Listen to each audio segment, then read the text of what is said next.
Hey guys, it's good to talk to you again for season two. Uh, Again, blown away by this show. Amanda, I want to start with you. This is a really interesting character.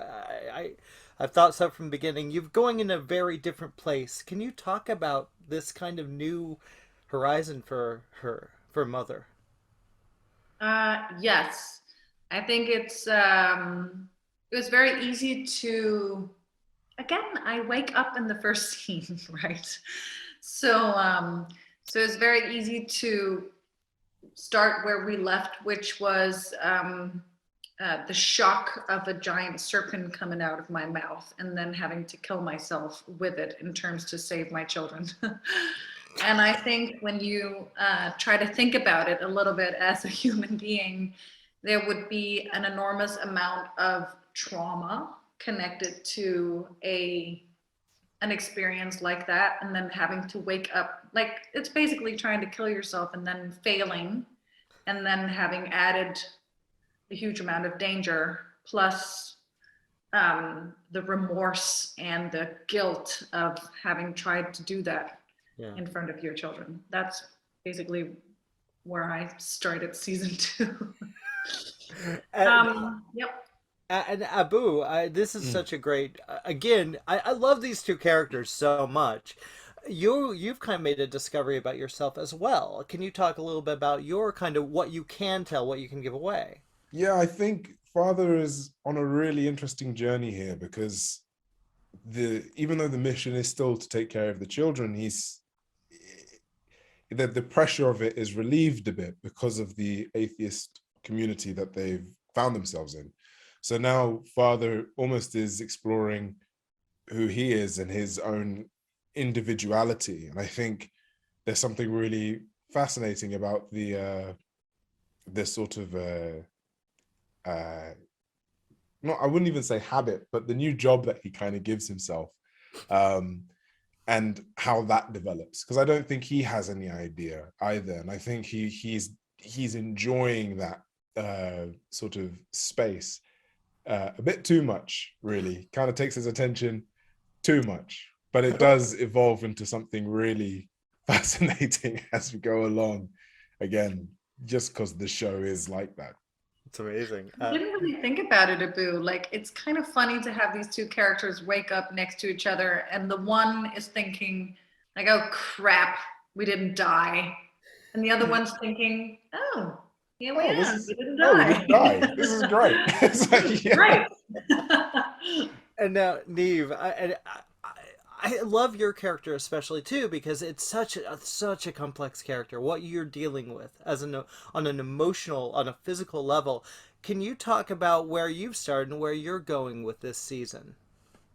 Yeah, well, Sue is, she's been rejected by Paul. Marcus has lost his mind, and she's back with the atheists who see her as this ultimate traitor. So ultimately, Sue is looking for purpose and trying not to die, and trying not to be killed. So she's quite lost, not quite isolated, and so she's ultimately just trying to discover what it is that this voice that drove her husband insane and caused her son to, turn on her, Yeah.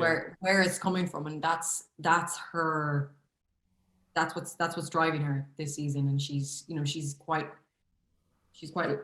pragmatic and logical thinking, and she's a medic, so everything she investigates, she does it with science behind her. So you can see in this season that her faith is going to be tested along with a relationship with mother and Paul, and so she goes on quite a journey, and it's going to take her to some very dark places.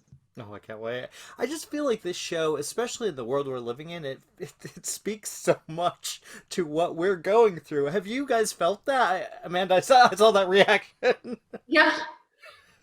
Well, I'm almost like, why hasn't why hasn't everyone seen it? I mean, even the first episode of season one, where the whole world goes into space because people can't breathe. I was like, that's so wild.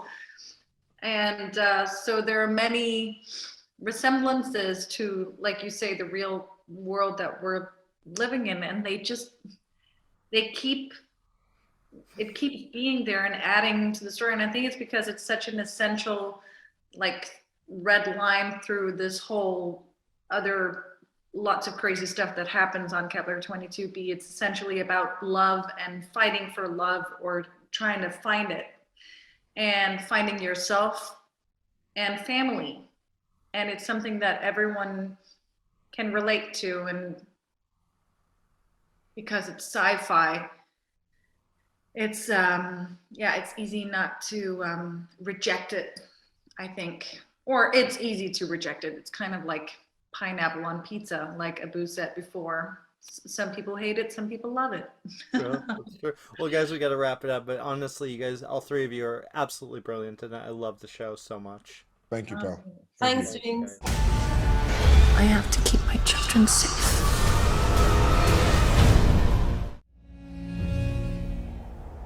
This side of the planet seems less intent on killing our children. Father once said to me, if you pretend to be something long enough,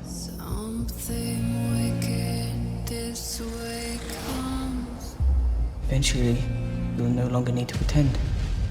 I fear we're becoming too human to be the parents that our children deserve.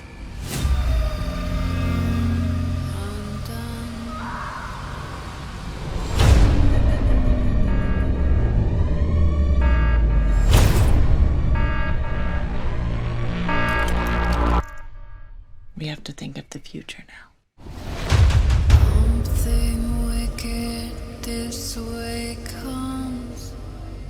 What's done cannot be. You need to form your own ideas. When the trust passes the baton, you'll be the one to take it. I'm gonna convert them all, one at a time if I have to. I miss being able to believe that there's someone out there listening. Someone with the power to make things all better. When are we going to tell them what we discovered?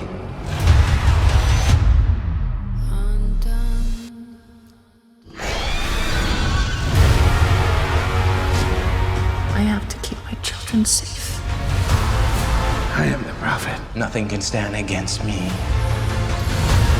To be worthy of soul's loved children, you only need faith. And that is one thing that this robot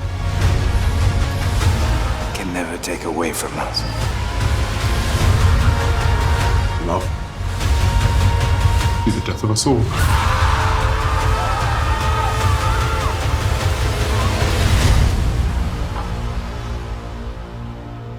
What fun we're going to have today.